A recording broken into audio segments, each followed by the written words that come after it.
Good evening, Steeler fans. Welcome to another Wednesday night here on the Steel Curtain Network. And if it's Wednesday night, you know it's time for the Curtain Call podcast. I'm your host, Geoffrey Benedict. With me, as always, Shannon White. Shannon, how are you doing? I'm doing wonderful.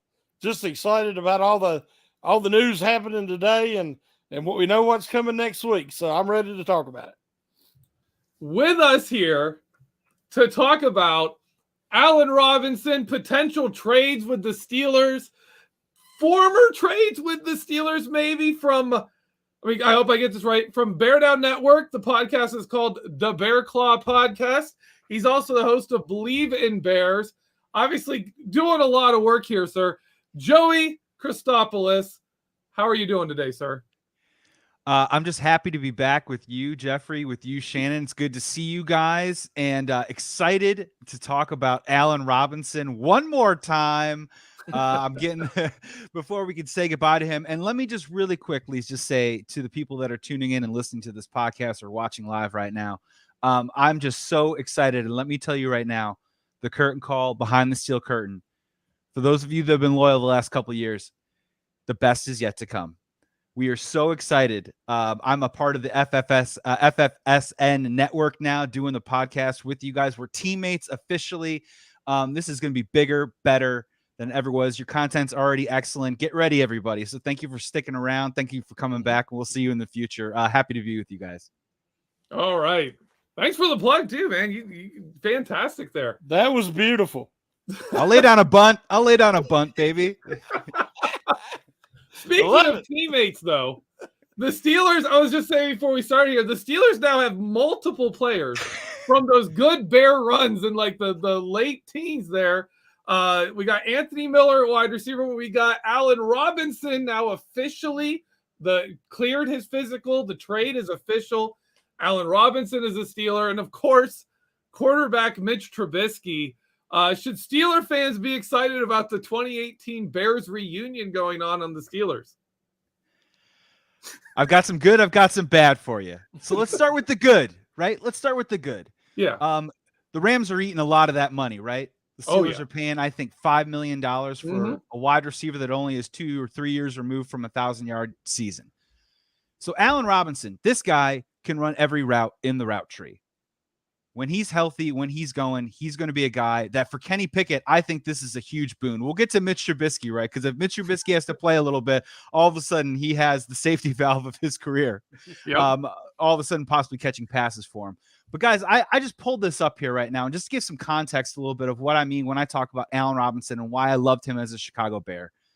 From the years 2019 and 2020, we call that the Mitch Trubisky suck era. All right, everybody. In 2018, he played well. 2019, 2020, we fell out of love. But during that time, Allen Robinson, 200 catches, 13 touchdowns, 1,198 yards a season, 2,397 yards total in that 2-year span. In 2019, 154 targets, 6 games of 12-plus targets in those games. 2020, 151 targets, 5 games of double-digit targets.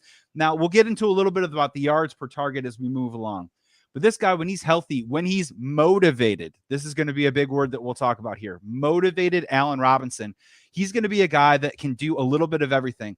On a 3rd and 5 and 6, he's going to be able to run a quick rub route, quick out route for Kenny Pickett. Just throw the ball, get a first down, throw him a little bubble screen. He can get you 5 or 6 extra yards.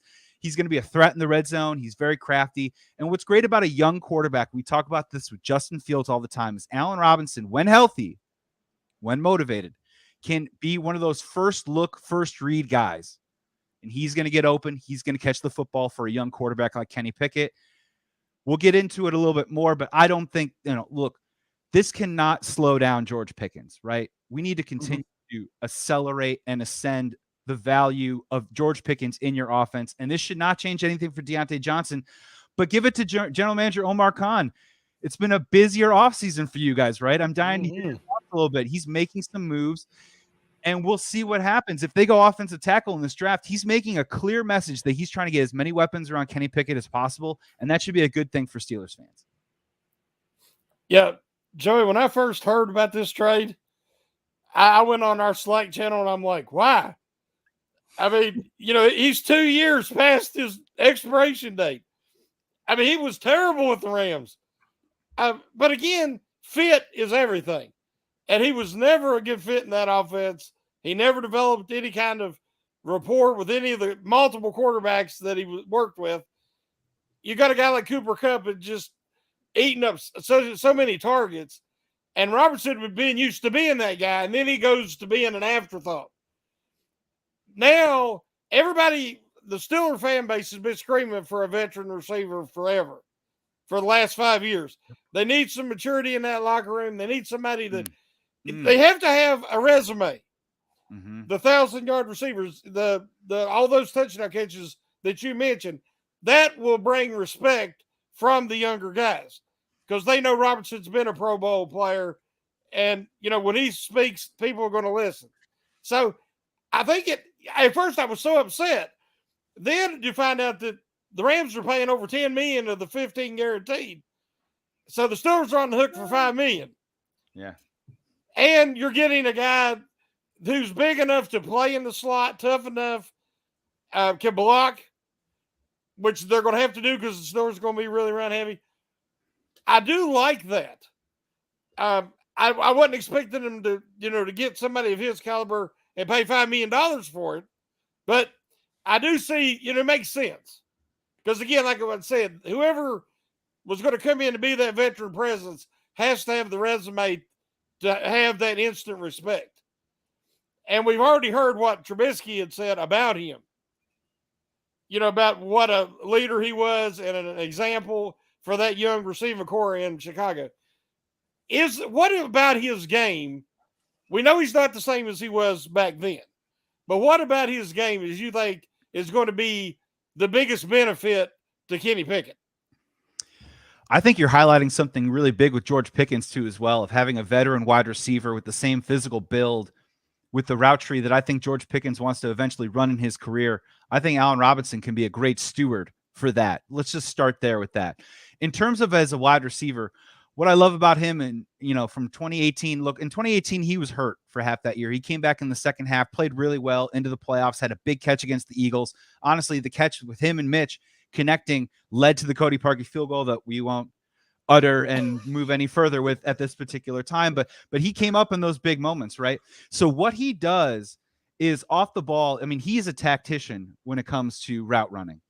And we're looking for something quick and easy with Kenny Pickett, get him to a rhythm early. Or I said it before in that third and mid situation, I think he's going to be huge in that, Mark, because he's going to be able to get his body, his physical control with his body, get that open look. And look, this is what made Mitch Trubisky a conversation is Allen Robinson. Mm-hmm. And look, I'm going to be a little glib about it, but honestly, it was a twofold, right? Where Allen Robinson was counting on Mitch Trubisky at every moment to get the ball. And look, targets that I mentioned, it happened. But Mitch Trubisky at times, honestly, closed his eyes, threw the ball to Allen Robinson, and he would come up, he'd body an opposing cornerback, and he'd come down with that ball. And look, this is what you guys kind of wanted with that physicality that you lacked at times with Chase Claypool. I think you're going to get with Allen Robinson. Now, do I think he's going to be a threat 25, 30 yards down the field? That's yet to be seen, right? What is left in the tank in terms of that? But in that mid game, that's going to be so important, I think, for you guys, depending. And look, this is going to open up a lot of things, right? You guys saw a little bit of that Deontay Johnson pre-snap last year, that pre-snap motion. That's going to open that up too as well. You're going to be able to mix and match a little bit. Think about Allen Robinson and George Pickens on the same side of the field and then making those decisions with those two physical receivers right there. I think it's definitely going to help you guys out. And I think that veteran presence and that Mike Tomlin factor, if you can get him motivated again, I think you might get the best of Allen Robinson for this year, right? Because this is what it is, Geoffrey, right? It's a one-year deal, correct? You know what I mean? He's got another year left, but this is a one-year prove it with Pittsburgh. Oh, yeah. I think the last year of his deal is like 18 million or something ridiculous. It's 15, 18 million. It's something crazy. He's not likely to see that here. You've talked about motivation a bit here. I really want to ask you, what do you see from that front? Is that the problem that showed up in Chicago when like things go bad? Is he kind of, mailing it in a bit, or what are we talking about here? Well, so here's the deal with that. And I was thinking about this earlier today. And I can't wait till Mitch and Alan see each other in the locker room again, because honestly, their relationship together created $50 million worth of money. $36 million to the Rams and whatever the 14 or whatever it is that Mitch will probably earn in these 2 years with the Pittsburgh Steelers. They created that $50 million with their relationship together. And here's a little bit of what happened. Context with Allen Robinson was, if you guys all remember, he tore his ACL with Jacksonville, missed the entire year. And the Bears took a risk on him, and they gave him money. And he still struggled with injuries that very next year. So just think about the mentality that he's going through as a player, coming back from that ACL, dealing with injuries. He comes back, he puts 2 really strong, solid years on the board. Granted, Nick Foles a little bit in 2020, and then, of course, 2021 season. And I'll be honest with you, in 2021, with Andy Dalton and Justin Fields, chemistry, contract, Allen Robinson wanted an extension. We kept kicking it down the road. It was just kind of becoming a fait accompli that he was going to leave the team. And I'll be honest with you, he did check out of some games. He did take some plays off. Whether that's our situation and whether that can carry over to the Pittsburgh Steelers, yet to be seen, right? But I'll be honest with you, it did become a little bit of a player who got paid, who's dealt with a lot, who's a physical receiver, goes up and gets the ball, and the wear and tear. And I just kind of started to question, after he parlayed it into that $36 million deal with the Rams, and then it didn't go very well last year. I did not see a player motivated last year. I did not see the same Allen Robinson. And I'm just asking the question, if you're a human being and you're Allen Robinson, you go through the torn ACL, you get 2 contracts in your career. Is this the last 2 years of your career, right? Is this contract it? Are you really going to keep playing? Are you going to do a 1-year deal with someone else? Are you going to continue going? And I think that's a fair question with Allen Robinson right now. But it is also fair to say, could the Pittsburgh Steelers, and look, man, you guys know I love the culture and everybody drink. My wife is a Steelers fan.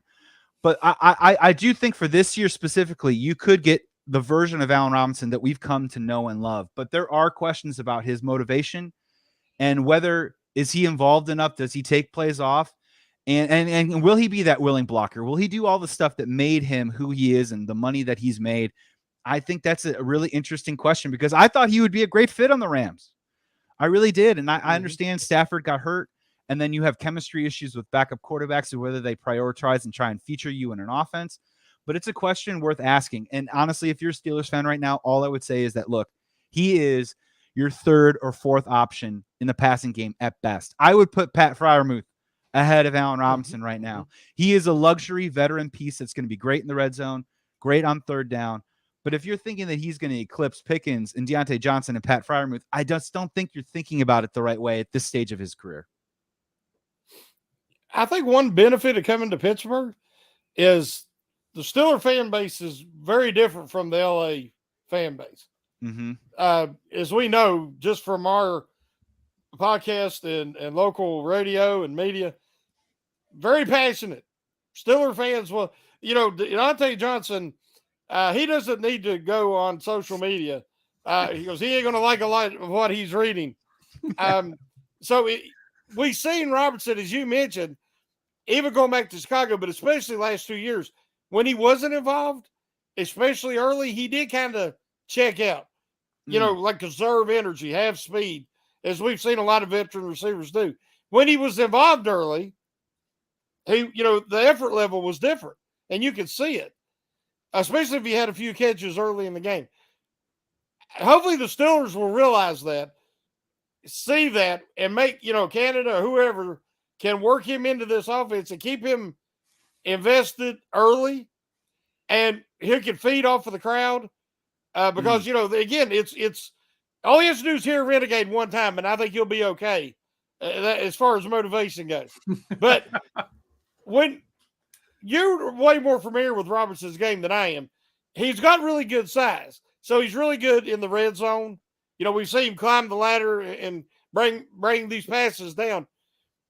I've not seen him a lot. I watched him a little bit with the Rams just to, check his effort level out. How would you grade him out as a blocker? Is it a lack of effort sometimes, or focus? When he's not fully invested. Yeah, I think it's an investment factor. I mean, to be honest with you, in terms of the blocking, I think in 2018 when he came back, 2019, 2020, we had strong running games. Yeah. And he did his part for sure. And he is not someone, I think he was a tone setter for us, honestly, for all the other wide receivers in the room. And granted, we had guys like Taylor Gabriel at the time. We did have Anthony Miller at the time. Some guys that were a little bit smaller. So they were asking him to do things that were honestly a necessity. And I do think in the Steelers offense, that's going to be a bit of a necessity. Mm-hmm. And he's got to have to wrap his head around it. And that is going to be a really big key. And look, I don't know if we can like go into training camp and listen to the quotes from him and buy into it completely. It might be a wait and see when they get in between the white lines on that. I'm sure he's going to say all the right things, right? Yeah. But well, it's real. I got a stat for you here. So in 2019, his yards per target were 7.45. 2020 yards per target 8.28. 2021 6.21. 2022 6.52. So look, I mean, this is where he's at a little bit, right? He might catch a seam route every once in a while or find a middle shot for 20 to 25 yards, but he's going to have to work in that smaller area. And to work in that smaller area, Shannon, you got to be able to block. You got to be able to deceive. You got to be able to create different looks. And I think that he is that guy now, and it's going to be that willingness. And look, how do you not go to the Pittsburgh Steelers and say, hey, I'm just going to phone it in?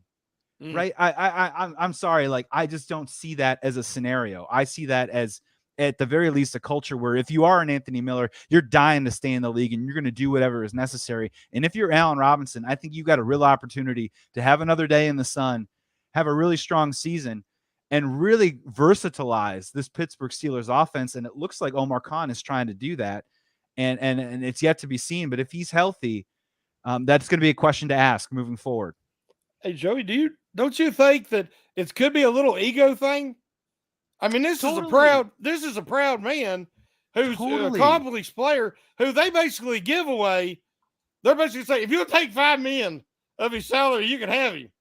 There's got to be some pride there.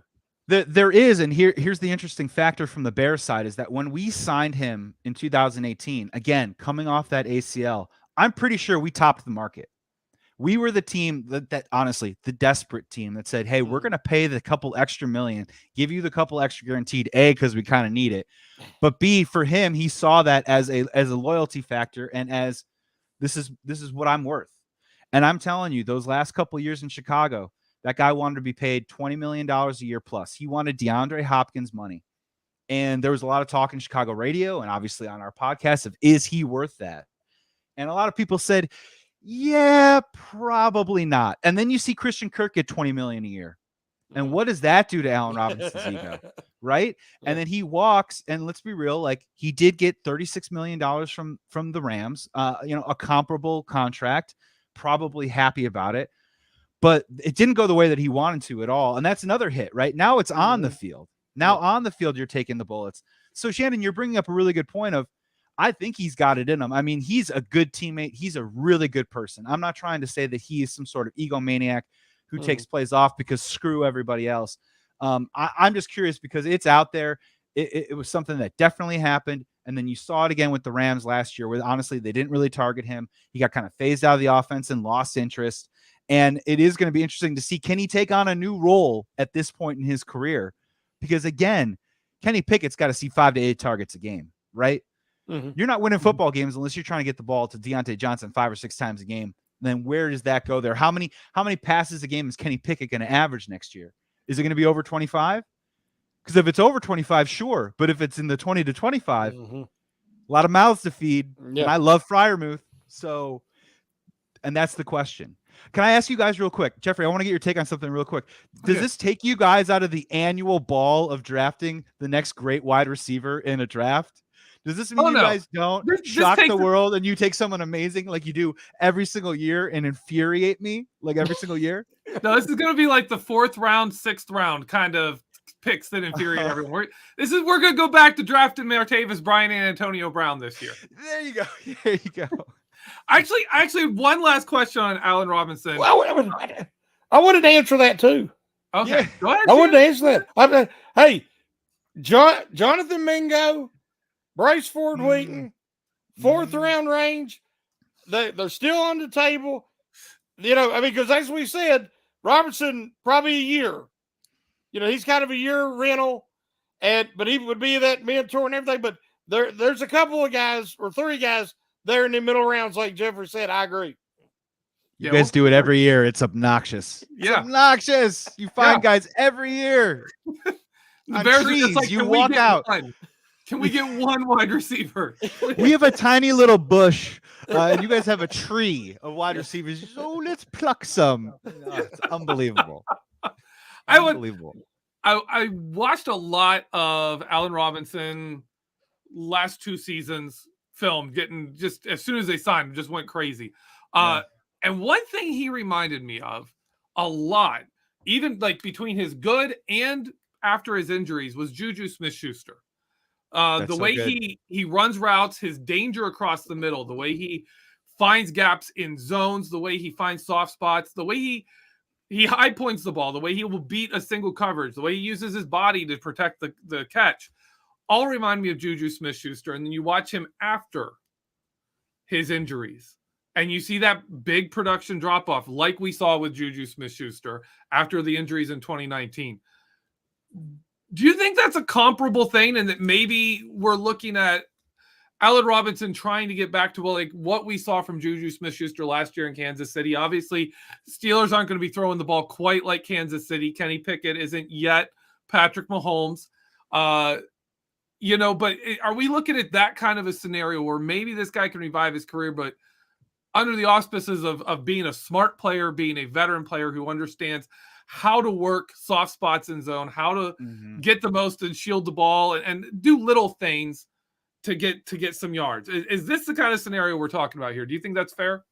I think that's such a great comp, Geoffrey. And honestly, what's interesting about that is Allen Robinson's kind of coming into the Pittsburgh Steelers with a clean slate, where Juju Smith-Schuster, as we all remember, was a downfield threat and got hurt lower body and then transformed into a different player. And that created the 1 year situations that he's been on. And obviously, bless him and keep him. He's on the Patriots now. We'll see how that works out. But you're totally right, though, in terms of that expectation, in terms of production, like from a fantasy football perspective.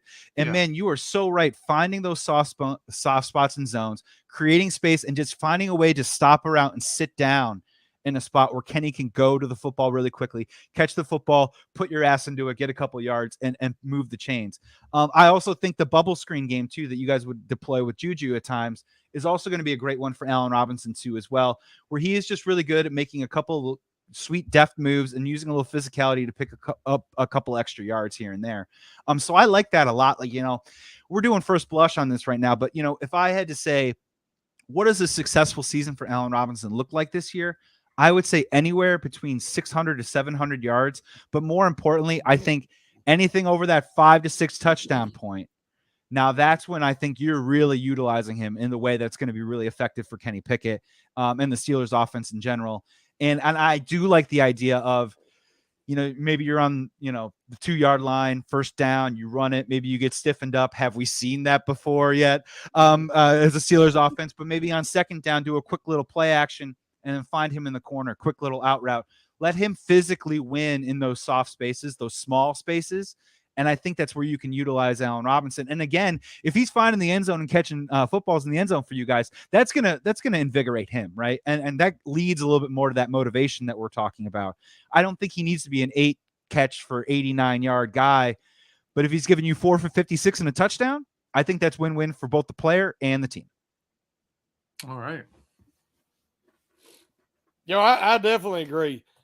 Now, Joey, we understand your influence and impact within the Chicago Bears community. I'm not going to say an executive level, but I just mean, you're like an influencer.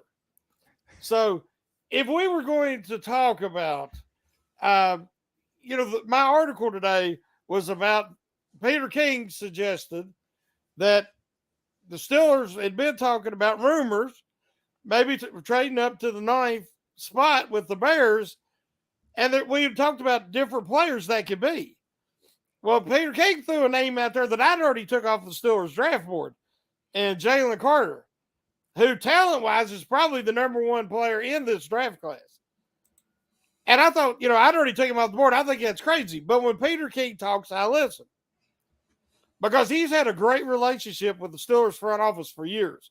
And him and Dan Rooney, he talked to Dan a lot when Dan was alive. And if Peter King would write something, I always listened because he was pretty accurate with, things that he thought might happen, during the offseason and during the draft. If the Steelers were wanting to move up for a guy like Carter, because eventually they're going to have to try to find Cam Hayward's replacement. The problem with that is those guys ain't out there. I don't remember the last guy coming out. I'm like, that's a guy that could replace Cam Hayward somewhere down the line because Cam Hayward's that great a player. But Carter does have that kind of ability. Now, we're talking on the field. I'm not talking about off the field. But would is the Bears even considering taking him? I've not heard. I think he visited. But what have you heard about that and what their impressions of Jalen Carter is? So from the Bears' perspective, they've met with him twice. And look, they've sat with the number 1 pick for quite some time. Yeah. And they sat with it before the issues with the off-the-field business with Jalen Carter. So they were already doing homework on this guy long before in terms of the tape. From what I understand and from what I can kind of gauge, and look, I think you guys know too as well that I think there's smoke here, right? I think that there are definitely conversations being had. But again, it depends on so many different factors, right? Well, like, let's just start with the first one, that Jalen Carter is still available at 9. The Chicago Bears have a chance to draft him. From our perspective, we can use some recency history here in Chicago. Just a couple of years ago, the Bears traded up from number 20 to, I believe, 11 or 12 to draft a quarterback named Justin Fields. What did that cost? That cost a first-round pick that next year. I mean, I think that's probably where the price starts. I don't think we're probably going to get that 32nd pick back, but it'd probably be your guys' first-round pick next year and probably another piece to get the job done. You're moving up 8 spots, and more importantly, you're moving from 17 into the top 10. I know these are buzzwords, but that's how you set a market for a particular player. And maybe from the Chicago Bears perspective, they're saying to themselves, man, we like it, but as a general manager, I'm Ryan Poles. This is my legacy right now. The Chicago Bears have been whiffing on first-round picks now for the last 6-7 years. We can go down the list. I got to nail this thing right. Another part of that context is, obviously, we're targeting offensive tackle, the same that I bet you guys probably are too as well. Mm-hmm. How many of those guys are off the board at 9? Is Skoronski already gone? Mm-hmm. And look at the board and say to yourself, the Jets are probably going to go offensive tackle. Another guy's going to go. Would we be happy moving back to 17 and taking one of those guys? Or do they have this secret little thought where, honestly, you guys should consider it too as well? When I do Bleav in Bears with former Bears defensive end Corey Wooten, he loves Kalijah Kancey. Kalijah Kancey is his guy. I mean, and I'm telling you guys, he was doing it months before everyone else was at the combine and stuff. He said, this guy can be Aaron Donald 2.0. So again, sitting at 17 can also be beneficial and advantageous for the Steelers if you go offensive tackle or if you go that route. Or, of course, the classic drink. Steelers fans drafting quarterbacks in the first round. So look, I think it's real, Shannon. I think these conversations are actually being had. And I don't think personally, I don't see the Steelers moving up for any other player other than Jalen Carter. I mean, do you guys see it any other way if they move up in this draft? Is there another guy that they would say, hey, we got to go up and get this guy? Or this seems like a Jalen Carter or bust situation, and the Chicago Bears seem to be the only ones listening at 9 right now. We have talked about Paris Johnson Jr. He really fits the offensive scheme and the blocking, the style of blocking they do under offensive line coach Pat Meyer. So that was the name we were kind of thinking, okay, maybe they really like him because he seems like he's not going to last anywhere close to 17. But then Jalen Carter came out, and that makes a lot more sense. Jalen Carter is like, if he's around, that's a guy you can go up for it and know you're getting something. The two guys that I considered, or I thought the Steelers would consider, Paris Johnson and Christian Gonzalez, the cornerback out of Oregon, because in my opinion, he's kind of the top of the class, and then there's a little bit of a drop down to the next tier. So I think Gonzalez is the closest thing to, say, a Sauce Gardner.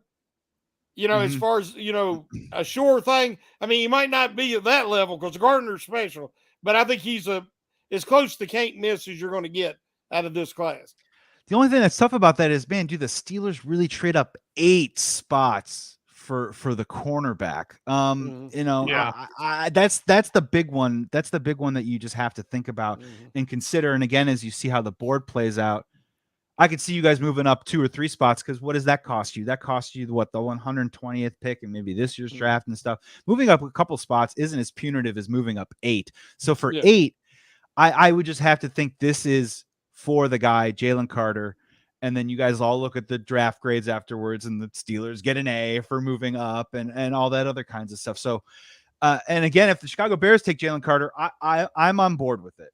I think that, the culture fit is a silly conversation to me in a little bit. And I understand that you've got Mike Tomlin there and you have an institution that is Steelers football. And clearly that should be an easy thing. And Tomlin's taken on a lot of guys before, right? He's taken on a lot of different clubhouse guys that probably, and evidence has shown, have not fit on other teams when they have moved on, right? But if you're the Chicago Bears too as well, like, are you really saying that we don't have the culture to take on someone that may be troubled off the field? We don't have the capabilities to show this guy how to be a professional and how to move forward. And it's just going to be really interesting to see moving forward heading into this draft, because again, things are changing by the day, gentlemen. I mean, Bryce Young looks like a done deal to the Panthers, but now that opens up the door of where the hell does CJ Stroud go? The Texans now might not take a quarterback. They might take Tyree Wilson or Will Anderson. Is this all subterfuge to maybe the inevitability of them actually taking that quarterback? But for the Bears, we've been looking at 9 and we're like, hey man, please 3 or 4 of these quarterbacks go off the board, right? And I think that's great news for the Steelers and the Bears. If we somehow see at least 3 of those guys, Richardson and Stroud and Young, maybe not even less, 3 of them off the board, that means when you're sitting at 9, you got a top 6 player there, right?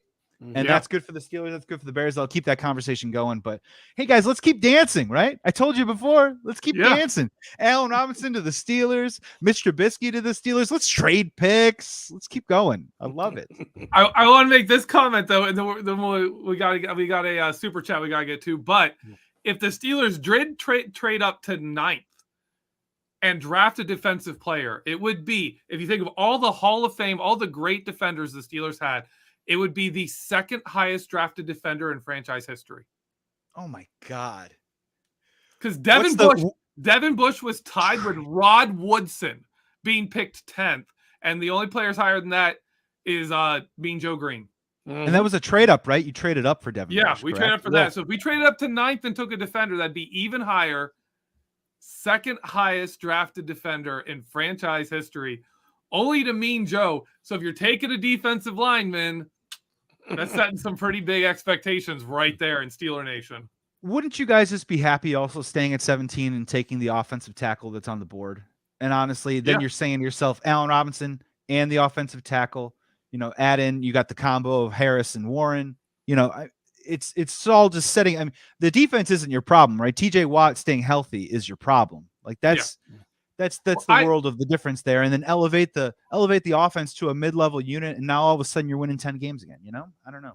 Yeah, see, I every year I want a defensive lineman in the first round. I want whoever. So the idea of us getting a Jalen Carter is, I like it. I like it a lot.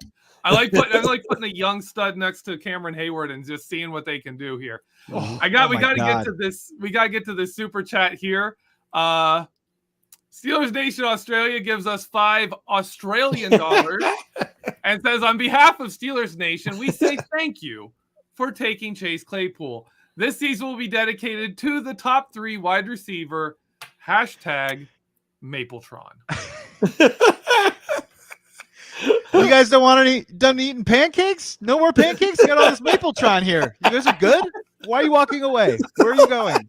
What did we just do? What have we done? What's happening? All right. We got to take a break here. We are way over our time to take this break. And I don't know if you want to come back and finish the show with us or if you got to go, Joey. But I got 15. I got a hot 15. You want me to chill for 15? Yeah, we can do that. We can do that. We'll finish out the show with you. All right. We're going to take a break. We'll get some commercial break. And when we come back, we're going to keep going. We're just going to keep on going. All right. And we'll see you right after these messages. No pancakes? No maple syrup? We're good.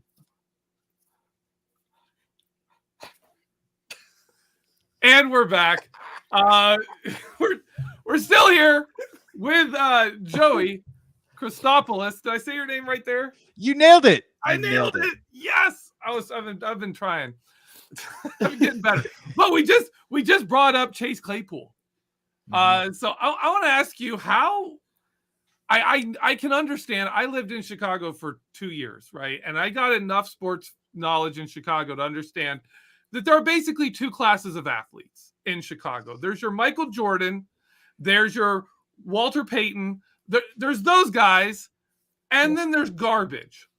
Right? Like you're either the greatest player that has ever played or you're garbage. Pretty much. You're Milton Bradley. Yeah, you are one of the two in Chicago. I can't imagine how much the average Chicago sports fan loves Chase Claypool right now. Oh, average Chicago sports fan loves Chase Claypool. Man, oh man. Well, we love it because it's a great punchline after your fourth drink at the bar. Where everyone just goes, well, we did that. And everyone goes, I can't believe it. Typical Bears. You know what I mean? Let's get some cheese fries. So, yeah, look, you guys won the trade. Look, at this point right now, the draft value at 32, it gives you such great flexibility, right? We talked in the previous segment about you guys trading up at 17 or staying at 17. Whatever you guys do, 15 picks later, you're going to get another bite of the apple. And we all know that a lot of these guys that are being mocked to certain teams right now, at least 3 or 4 of these guys are going to slide down. And there's going to be a couple of surprises sitting there at 32. And even if you attack one need or one want, best guy on your board at 17, you can go out and you can still get that offensive lineman, maybe at pick 32 if you want to. So good for you guys on that one. In terms of the Claypool thing, look, I'm not banking on a ton. The DJ Moore thing has been such a beautiful balm on the burn that is that trade right now, because we're just not going to be relying on Chase Claypool, A, for 17 games, B, producing on a consistent level, and C, you know, as you guys mentioned, just being consistent out there. Right now, he's the third receiver, kind of a 3A with Cole Kmet. We'll see what they do in terms of drafting a guy, whether they decide to draft a running back or wide receiver. We have 4 picks in the first 64, so we'll see if we target that particular area.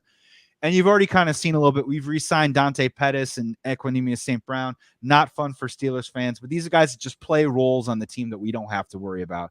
So now it's just about Chase Claypool, right? And we all know he's due $1.5 million this year. This is a contract year for Chase Claypool. And look, again, we talk about motivation. Maybe that's the theme of today's podcast. I mean, if the guy isn't motivated, I don't know what to tell you, right? So that's what I'm just clinging my hope into a little bit. And again, just being that guy that can kind of help out in the red zone and some broken plays, use that physicality, maybe jump up and get some stuff when the pocket breaks down and Justin Fields is trying to make magic. I know. I'm talking myself into it right now. But Mapletron, look, Mapletron, just show up at training camp, be humble, man, right? You guys heard all the quotes and stuff. Enough. We don't need to hear what you think you're capable of. We want to see what you're capable of. It's time to show us. Give us that rookie year Chase Claypool and maybe go off and make some money somewhere else. But and that's my biggest hope for right now. I want to jump in here because I did our rookie analysis on Chase Claypool when he was drafted. Loved him. And I think I nailed it. I honestly think I nailed it back then. And watching him since, it's really clear to me who he is. You've probably already seen it. If he is running away from the ball as it's thrown to him, you get that ridiculous turnaround jump in the air, try to catch it, where he gets really narrow and allows defenders just access to the pass. Like he doesn't protect it at all. And it's terrible. When you get him on a slant route, on a post route where he is coming towards the ball, where he's not moving away from the ball, he's great. He's got good hands. Those were the Notre Dame highlights, right? Yeah. When we were pouring over them. Yeah, you get the catch radius, you get all of that. The slants, crossers, and posts. And the more he runs that, the better he is. You talked about rookie season Chase Claypool. So much of that production was when Deontay Johnson was off the field they moved Chase Claypool to how the Steelers use the X position, which is where Antonio Brown played.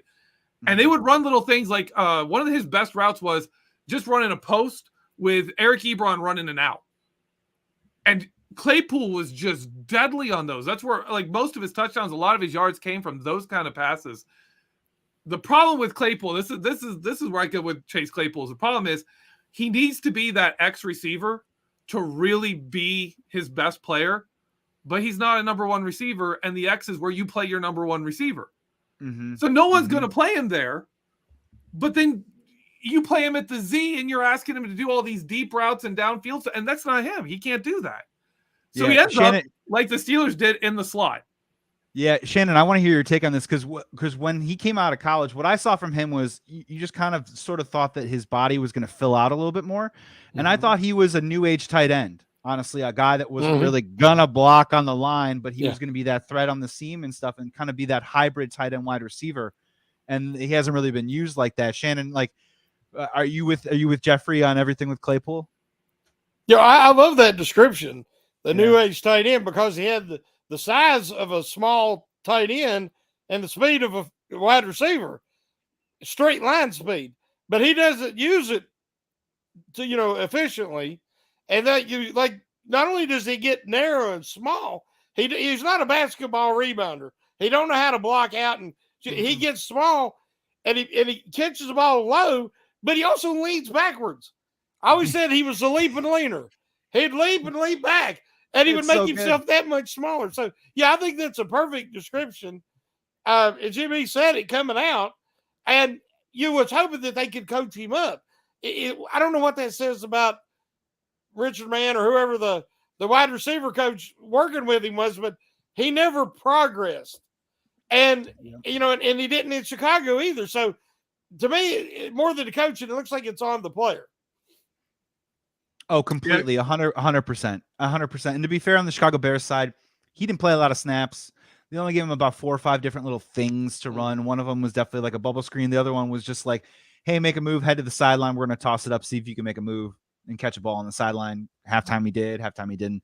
So I'm interested to see how they want to use him. And you do have DJ Moore and Darnell Mooney now on your outsides. That's who you guys are going to really want.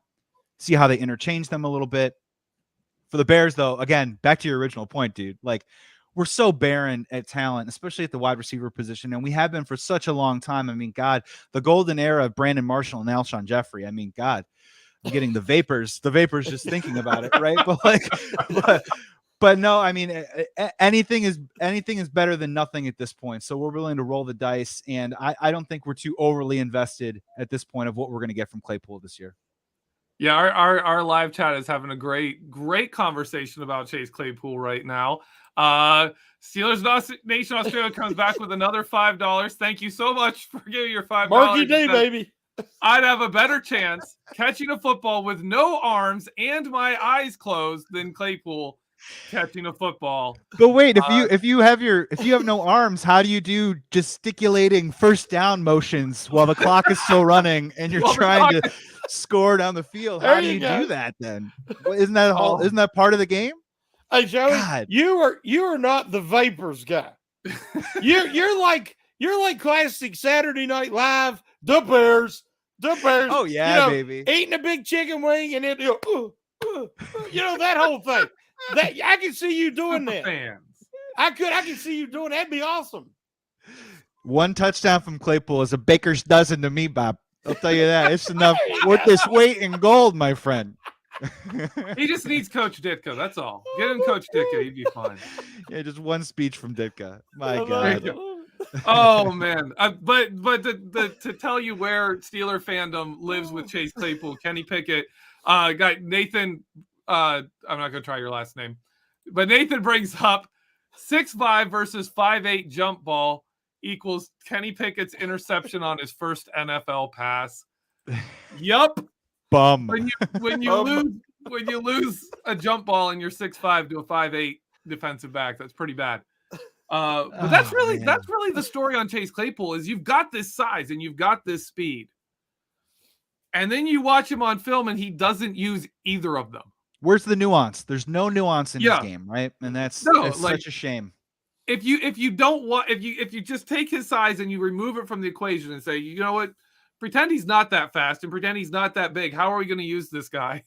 And it works. Yeah. You just send him on little routes across the middle like you would any undersized slot receiver, and Chase Claypool get you about the same results. So hopefully he finds it with Justin Fields. What him and Ben Roethlisberger had as a rookie season, you get that kind of like, you get those touchdowns, you get those 800 yards, and you've got a really solid number 2, number 3 receiver. Yeah.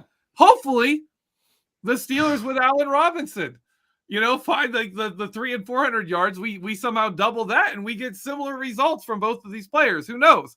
It could happen. I don't think it's likely on either end. But it's the off season. The draft hasn't even occurred. Everyone's undefeated. We're all winning the Super Bowl here. So, why Geoffrey, not? I want to ask both of you guys a question. Something that nobody's really thinking about.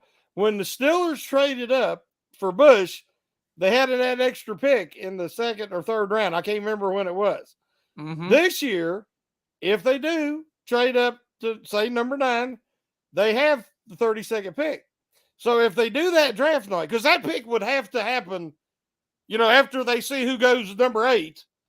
Mm-hmm. If one of the guys they want, then they're going to have to get on the clock fast. Then they could work that trade.